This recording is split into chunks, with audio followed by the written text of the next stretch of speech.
¿Qué onda? Aquí andamos en el Parque de la Amistad. Andamos con la banda.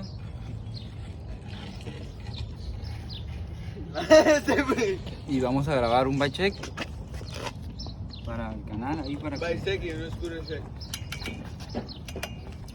Pues aquí tengo una matraca. Esa viene gratis. Eso viene gratis. Tengo el Bar King, es 875. Está bien a gusto para hacer los bar. Tengo el STM Cinem. El headset es un Demolition. El cuadro es un Premium Chuck Kerling, es 28. La horquilla es una Sunday. Aquí está en el tapón. Aquí en el tapón está la Sunday. ¿Qué más? El asiento es un Market.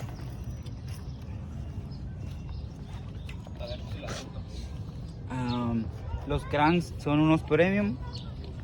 No sé qué medida sean, pero están.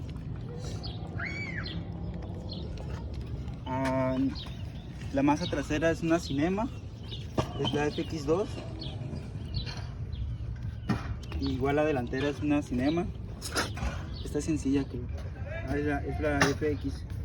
¿Dónde va este boludo? Tengo los 4 pegs Cinema. Ahí se ve.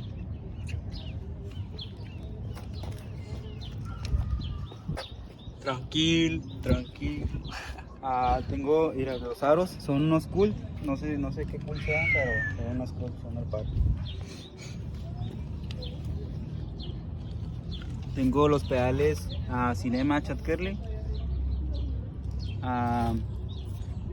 Las llantas son unas Haro, creo, o Premium, no sé qué sean.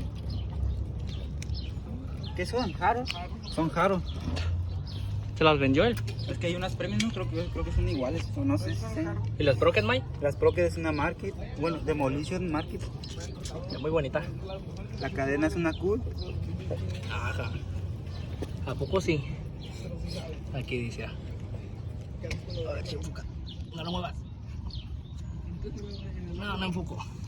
Los grips son unos Cinema. Y pues ya es todo el bike check. Ahí denle like al video, suscríbanse. Y Vamos a hacer unos compartan. truquitos más adelante. Más adelante ya va a haber más videos próximamente. Y eso es todo.